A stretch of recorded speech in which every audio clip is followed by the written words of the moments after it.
الحمدللہ رب العالمین الصلاة والسلام علی سید الانبیاء والمرسلین وعلی آلہ واصحابہ اجمعین اما بعد اعوذ باللہ من الشیطان الرجیم بسم اللہ الرحمن الرحیم الحمدللہ رب العالمین کے رب ذوالجلال کے احسان اور کرم سے سبق شروع ہوگا آپ کا سورہ حامیم السجدہ کی 12 نمبر آشفہ سے آگے ملاحظہ کیجئے اعوذ باللہ من الشیطان الرجیم بسم اللہ الرحمن الرحیم فَإِنْ أَعْرَضُوا فَقُلْ أَنذَرْتُكُمْ صَاعِقَةً مِثْلَ صَاعِقَةِ عَادٍ وَثَمُودَ فَإِنْ أَعْرَضُوا پھر اگر وہ نافرمانی کریں اعراض کریں روگردانی کریں آپ کا حکم نہ مانیں آپ کی اتباع فرمانبرداری و اطاعت نہ کریں تو فَقُلْ ایسی صورت میں آپ ان کو فرما دیجئے کہ انذرتکم میں تم کو ڈراتا ہوں صاعقۃً اس چنگھاڑ اس کڑک سے مثل صاعقۃ جس طرح کی کڑک چنگھاڑ آئی تھی عاد و ثمود قوم عاد پر اور قوم ثمود پر، یعنی جو قوم عاد و ثمود پر عذاب آیا تھا میں تمہیں ڈراتا ہوں کہ تم پر وہ عذاب نہ آ جائے جو تمہیں بیوقوفون سے اکھاڑ پھینکے۔ رب کائنات جل وعلا نے میرے اور آپ کے کریم آقا تاجدار اربوجم شفیع معظم رحمت عالم کے توسط سے کفار مکہ کو یہ احساس دلایا۔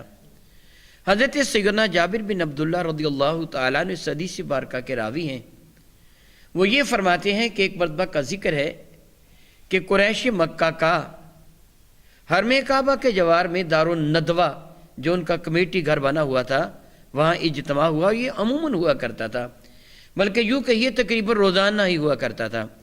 دراصل جو اہل مکہ جو بڑے بڑے سردار تھے یہ کام کاج خود نہیں کیا کرتے تھے، ان کے نوکر چاکر بھیڑ بکریاں وغیرہ چراتے، یہ فارغ عموماً رہا کرتے تھے چودراہٹ کے لیے۔ یہ سارے صنادید مکہ کے چودھری عموماً دارالندوہ میں بیٹھ کر گپیں ہانکا کرتے تھے، اور یہ حرم کعبہ کی ہمسائیگی میں ایک گھر تھا دارالندوہ کمیٹی گھر، وہاں بیٹھے گفتگو کر رہے تھے۔ دوران گفتگو میرے اور آپ کے کریم آقا تاجدار اربوجم شفیع معظم رحمت عالم کا تذکرہ چل نکلا، اور یہ آپس میں کہنے لگے کہ ابھی تک ہم ان کو سمجھ نہیں پائے کہ وہ ہیں کیا سے مراد یہ وہ ساحر ہیں، وہ کاہن ہیں، وہ شاعر ہیں، وہ ہیں کیا؟ غیب کی خبریں دیتے ہیں جس طرح کاہن دیا کرتے، اور گفتگو میں بلا کی فصاحت و بلاغت ہے جس طرح شاعروں کے ہاں ہوا کرتی ہے، اور جو کوئی ان کے پاس جاتا انہی کا ہو جاتا ہے، گویا کہ وہ جادوگر ہیں۔ اب ان کو کیا کہا جائے، وہ جادوگر ہیں یا پھر وہ کاہن ہیں یا پھر وہ شاعر ہیں، وہ ہیں کیا؟ فصاحت و بلاغت میں بھی کوئی ان کا ثانی نہیں ہے۔ جو بتاتے ہیں حقیقت بتاتے ہیں، وہ ایسے ہی ہوتا ہے، آنے والی باتوں کی وہ خبر دے دیتے ہیں، جس طرح کہانت کہا کرتے ہیں، کہان کہا کرتے ہیں کہانت، ایسے وہ بھی کہہ دیتے ہوں گے۔ یا پھر وہ ہیں کیا؟ کوئی ایسا شخص ہمیں ملے کہ جو ان صفات سے متصف ہو، جو کہانت سے بھی واقف ہو، اچھا شاعر اور ادیب بھی ہو، دانا بھی ہو، اور اسے جادو کے بارے میں کوئی نہ کوئی علم بھی ہو۔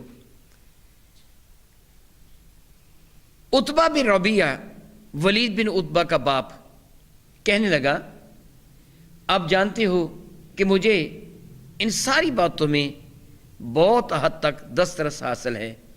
سارے بولے اس پہ کوئی بھی شک نہیں، تو ہمارے اندر ان معاملات میں بہت بڑا ماہر ہے، شاعر بھی تو غضب کا ہے، ادیب بھی ہے، گفتگو کرنے میں تیرا کوئی ثانی ہمیں نظر نہیں آتا، تو کہانت کو بھی جانتا ہے اور سحر کو بھی۔ اگر تو ان کے پاس جائے اور پھر ان کی باتوں کو سن کر تو ہمیں آ کے بتائے کہ وہ حقیقت میں ہے کیا۔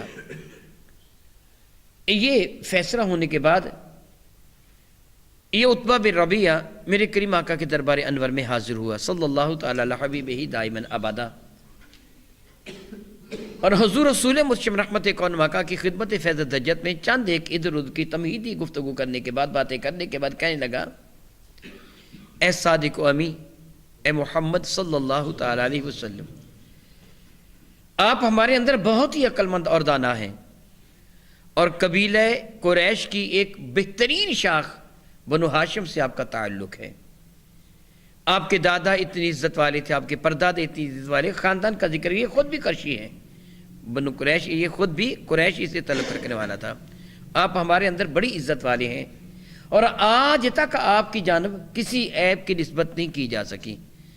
لیکن اب جو صورتحال ہے وہ تمہارے سامنے ہے، تم نے اپنے آباء و اجداد کو یعنی قریش کے دیگر افراد کو سب کو تم نے گمراہ کہہ دیا، ان کو لائے کے جہنم قرار دے دیا۔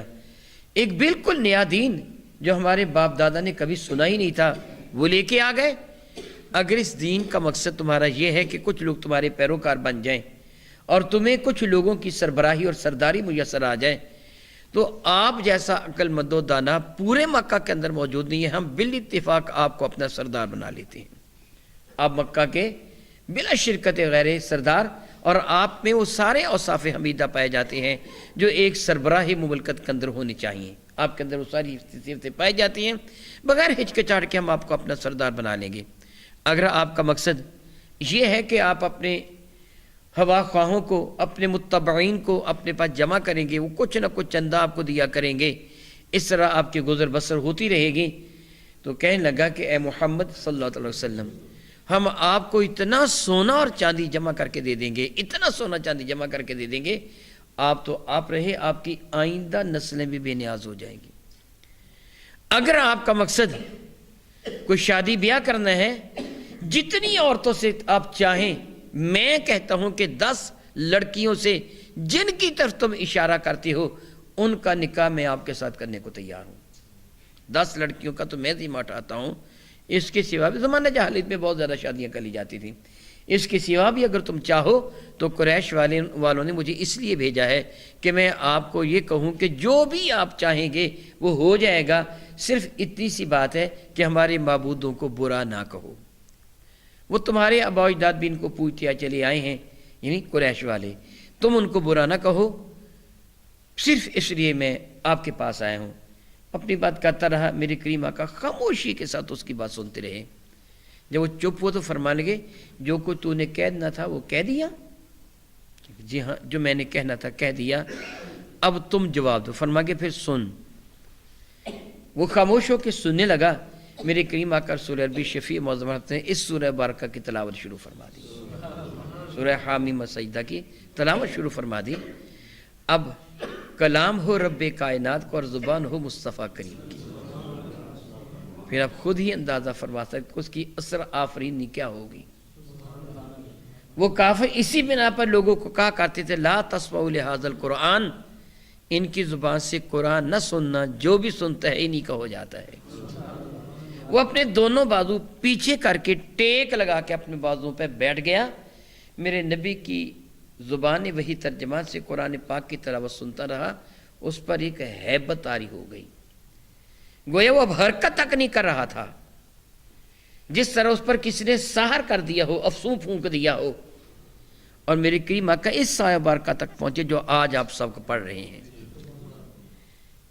یہ سب کچھ پڑھنے کے بعد عزیز العلیم کے بعد آپ نے فرمایا فَإِنْ أَعْرَضُوا، اگر یہ نہیں مانتے ہیں، اعراض کرتے ہیں، فَقُلْ، تو یا رسول آپ ان کو فرما دیجئے أَنذَرْتُكُمْ، میں تم کو ڈر سناتا ہوں اس عذاب کا جیسا عذاب آیا تھا قوم عاد و سمود پر۔ میرے نبی نے یہ جملے کہے تو سیدھا ہو کے بیٹھا اور اس نے ایک جھرجری لی، آگے بڑھ کر اپنا ہاتھ میرے نبی کے ہونٹوں پر رکھ کے لگا، میں تجھ کو قسم دیتا ہوں اپنی قرابت داری کی جو تیرے سے رشتہ ہے، آگے کچھ نہ کہنا، ہم برباد ہو جائیں گے، نہ کہنا آگے کچھ بھی، نہ کہنا۔ اٹھا، بجائے اس کے کہ صنادید مکہ کے پاس جاتا، ان چودھریوں کے پاس جاتا، سیدھا اپنے گھر چلا گیا اور خاموشی کے ساتھ بیٹھ گیا۔ انتظار کر کر کے تھک گئے وہ لوگ، پھر انہوں نے تحقیق کرے وہ کدھر گیا، آیا نہیں، پتہ چلا وہ سیدھا اپنے گھر چلا گیا ہے۔ ابو جہل بڑا ہی خبیث تھا، ویسے تو اللہ تعالیٰ ہی کو منظور ہے، وہ جس کو ہدایت کی دولت عطا فرمانا چاہے کوئی راستے میں رکاوٹ بن نہیں سکتا، اور جس کو وہ ہدایت نہ دے کوئی اسے دے نہیں سکتا۔ ظاہری طور پر ابو جہل نے معلوم نہیں کتنے سرداران مکہ کو بے ایمان بنایا تھا، وہ اسلام قبول کرنے کے لیے تیار ہو گئے تھے۔ ان میں یہ بھی تھا، عتبہ بھی تھا، اور اس میں جبیر بن مطعم بھی، اور ان میں ولید بن مغیرہ بھی، جو میرے نبی پر ایمان لانے کے لیے تیار تھے، اس ابو جہل لعین نے ان کو پھر ورغلایا۔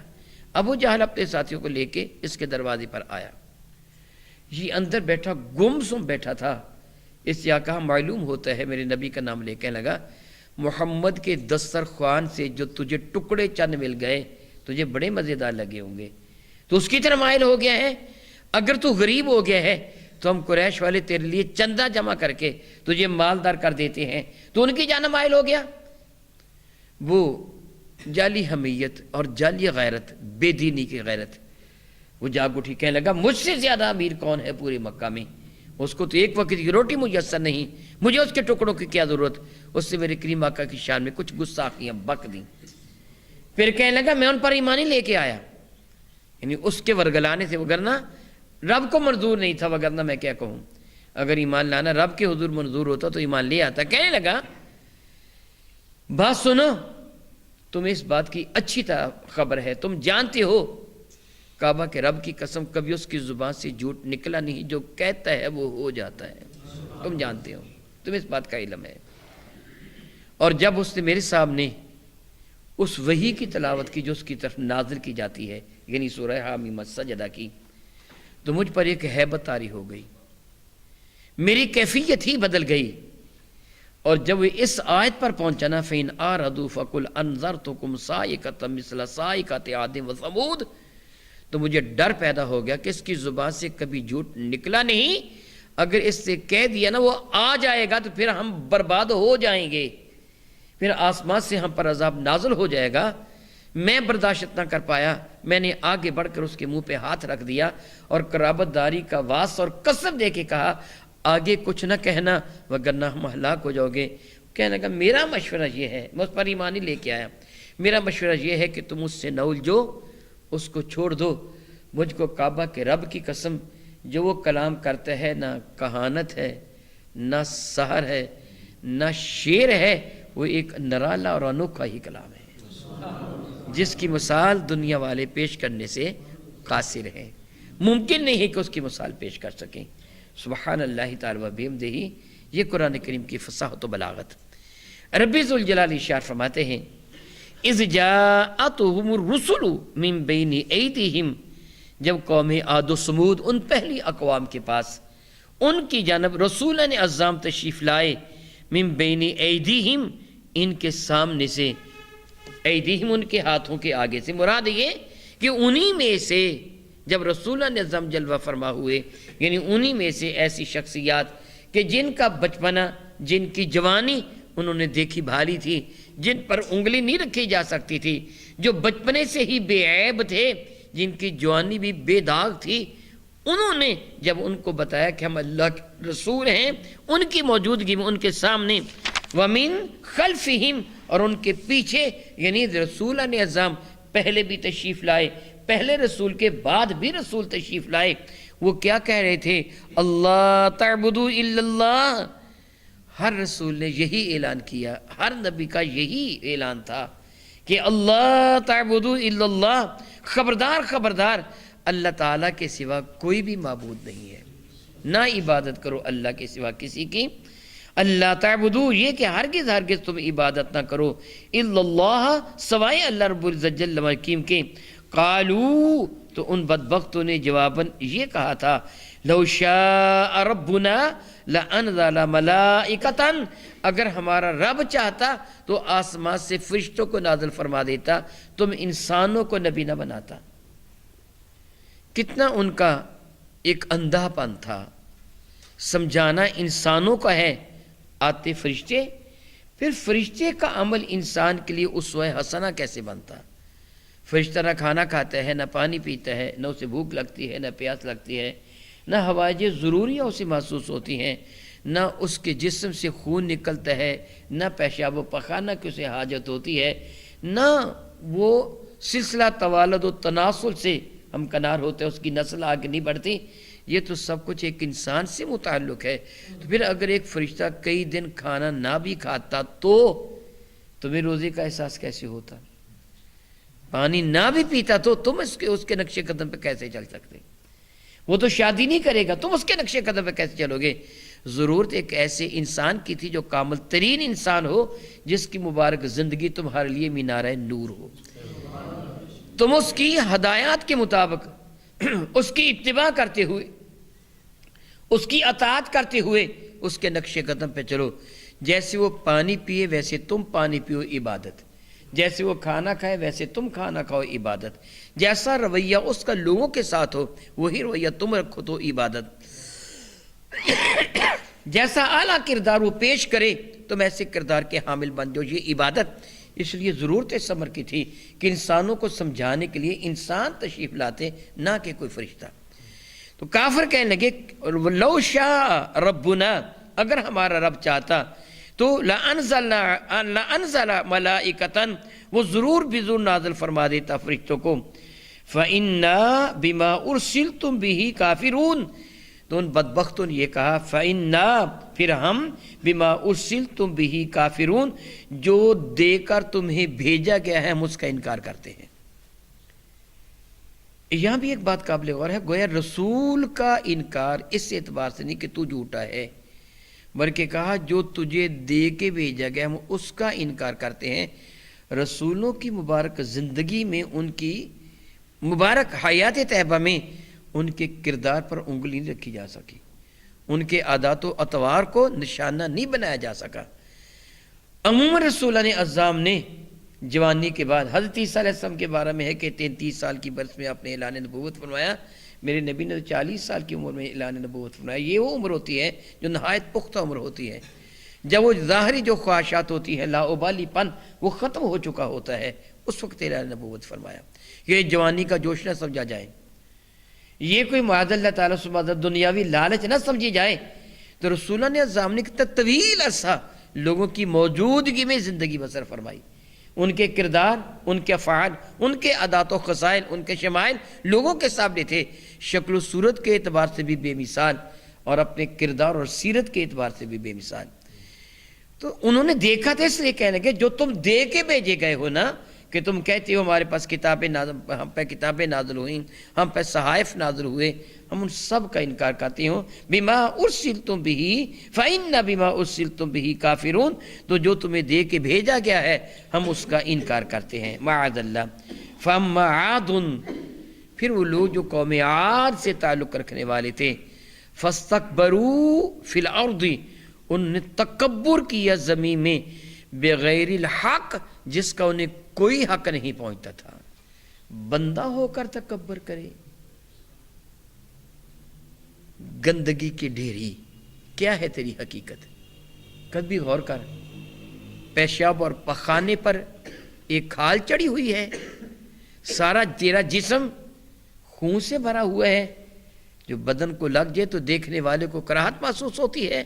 تیری حقیقت کیا ہے، اور تیری ابتدا کہاں سے ہوئی، اور تیرا انجام کیا ہے؟ حضرت سیدنا ابو سعید مبارک رحمۃ اللہ تعالی علیہ، حضور داتا صاحب رحمۃ اللہ تعالی یہ نقل فرماتے ہیں، تشریف لے جا رہے تھے کہیں، آپ کے ساتھ آپ کے متعلقین، مریدین، شاگرد، عقیدت مند بھی تھے۔ اس زمانے کی بات ہے جس زمانے میں یہ فلش سسٹم نہیں ہوا کرتا تھا، انسانوں کی گندگی، وہ چوڑے وغیرہ، بھنگی وغیرہ، وہ اٹھا کر جنگل میں کہیں ڈھیر لگا دیا کرتے تھے، سارے انسانوں کی گندگی ایک جگہ پھینک دیا کرتے تھے، یہ پوری بستی کی گندگی، اور پھر جانور اس کو چل لیتے تھے۔ ابو سعید رحمۃ اللہ تعالی، ابو سعید مبارک رحمۃ اللہ تعالی اپنے مریدوں کے ساتھ گزر رہے تھے، راستے میں ایسے ہی ایک ڈھیر کے قریب سے گزرے، گندگی کا ڈھیر، بدبو آ رہی تھی۔ وہ آپ کے سارے متوسلین جو متعلقین تھے تیزی تیزی کے ساتھ گزر گئے، لیکن آپ ٹھہر گئے۔ آپ کے شاگردوں نے، عقیدت مندوں نے عرض کیا، حضور آپ جلدی آ جائیں، جلدی، بو آ رہی ہے۔ فرمانے کہ یہ گندگی مجھے کچھ کہہ رہی ہے۔ عقیدت مندوں نے عرض کیا، حضور یہ گندگی آپ کو کہہ رہی ہے؟ ہاں، یہ کیا کہہ رہی ہے؟ فرمانے کہ یہ کہہ رہی ہے، ابو سعید مجھ سے نفرت کرنے والے، حقارت کے ساتھ مجھے دیکھنے والے، مجھ کو نظر انداز کر کے میرے قریب سے گزر جانے والے، اور مجھ سے بہت زیادہ بچانے والے، اپنے آپ کو غور کر، کل میری حالت کیا تھی؟ میں بہترین اناج کی شکل میں، خوبصورت پھلوں کی شکل میں، مٹھائی اور دیگر خورد و نوش کی اشیاء کی شکل میں میں دکانوں کی، گھروں کی زینت تھی، دسترخوان پہ سجی ہوئی تھی، ہر کوئی مجھے حاصل کرنے کے لیے تگ دو کر رہا تھا۔ لوگ اپنی جیب سے سونے اور چاندی کے چمکتے ہوئے حصے کے نکال کر مجھے خرید رہے تھے۔ میں پھلوں کی شکل میں تھی، مٹھائی کی شکل میں تھی، اناج کی شکل میں تھی، دودھ کی شکل میں تھی، شربت کی شکل میں تھی۔ وہ انسان، ایک رات میں تیرے پیٹ میں رہی، تو نے میرا یہ حشر کر کے رکھ دیا، مجھے گندگی بنا دیا۔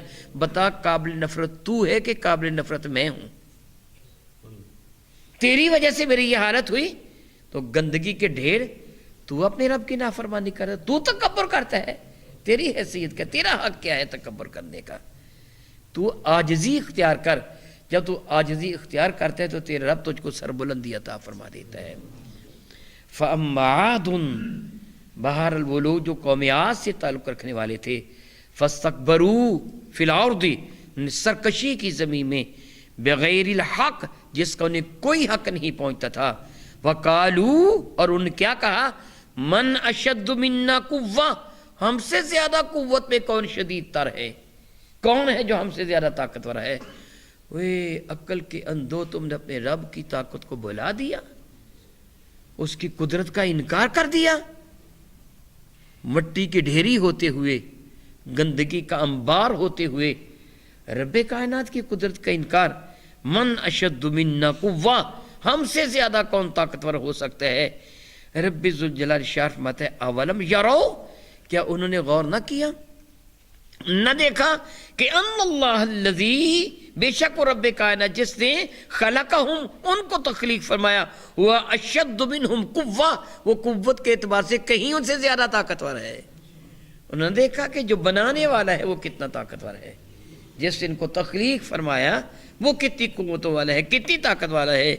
وَقَانُوا بِآيَاتِنَا يَجْحَدُونَ، یہ وہ لوگ تھے جو ہماری آیتوں کا انکار کرتے تھے۔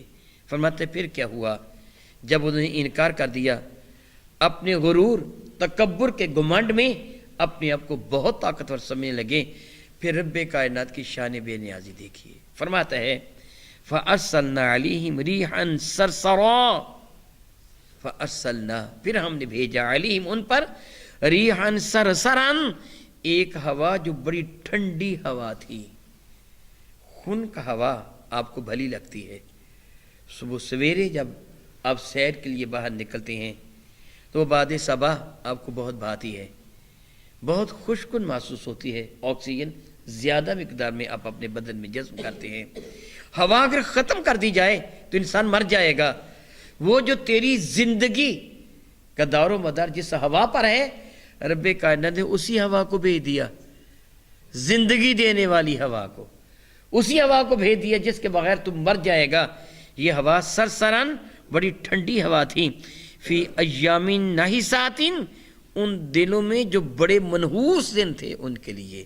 اللہ اکبر، اللہ اکبر، یعنی وہ ان دنوں میں منحوس تھے، دن تو رب کائنات کے پیدا فرمودے ہیں، وہ لوگ بڑے منحوس تھے، اس لیے ان کے دنوں کو یہ فرمایا ایام نحسات، ایسے دن جو بڑے منحوس تھے، لنذیقہم، تاکہ اللہ تعالیٰ فرماتا ہم ان کو چکھائیں عذاب الخزی، ذلت کا عذاب، فی الحیات دنیا، دنیا کی زندگی میں، ولا عذاب الآخرت اخزا، اور آخرت کا عذاب تو بہت زیادہ ذلیل کر دینے والا ہے۔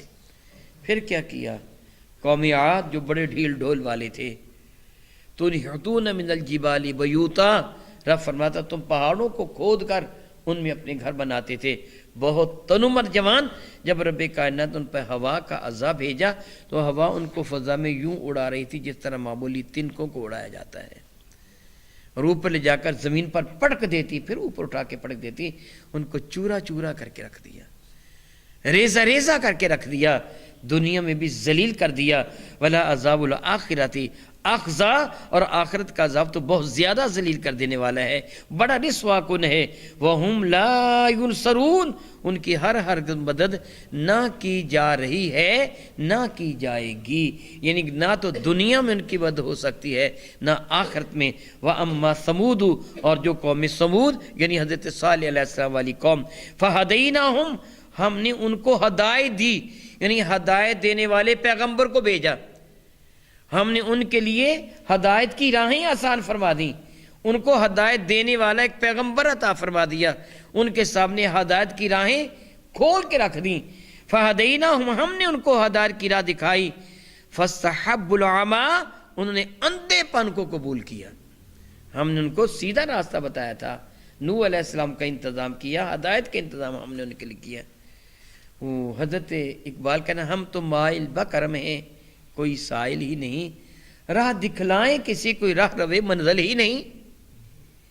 ربی کی ہم نے تو ان کے لیے ہدایت کا سامان کیا تھا۔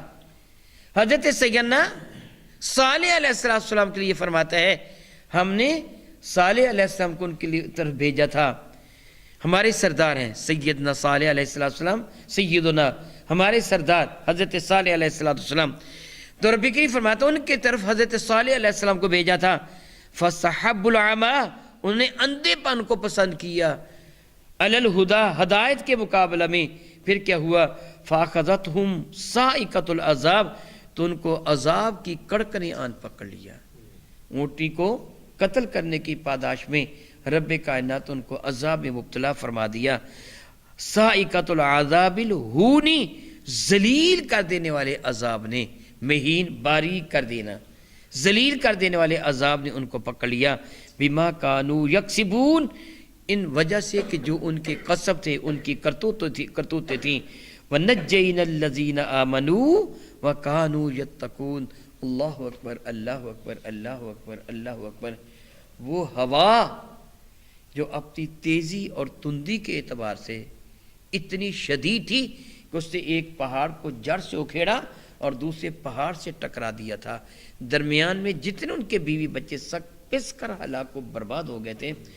وہ ہوا جس نے پہاڑوں کو جڑ سے اکھیڑ دیا تھا، حضرت سیدنا ہود علیہ نبینا علیہ السلام نے ایک زمین پر خط لگایا تھا اور اپنے متعلقین کو، اپنے ماننے والوں کو فرمایا تھا تم اس لکیر کے اندر آ جاؤ۔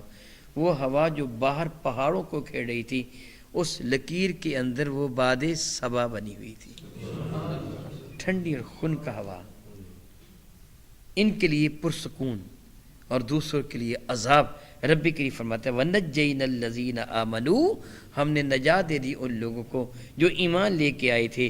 وَكَانُوا يَتَّقُونَ، اور وہ متقی تھے، ہم سے ڈرنے والے تھے، اپنے آپ کو جہنم کی آگ سے بچانے والے تھے۔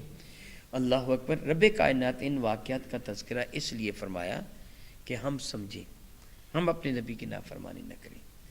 اس وقت قوم عاد و سمود کا ذکر کر کے قریش مکہ کو اور بعد میں یہود و نصارہ کو اور پوری دنیا والوں کو ایک احساس دلایا گیا، جس بھی قوم نے اپنے نبی کی نافرمانی کی ہے، تباہی و بربادی اس کا مقدر بن گئی۔ الیاذ باللہ تعالی، او کما قال اللہ تبارک و تعالی، واللہ تعالی اعلم باسرار کتابہ۔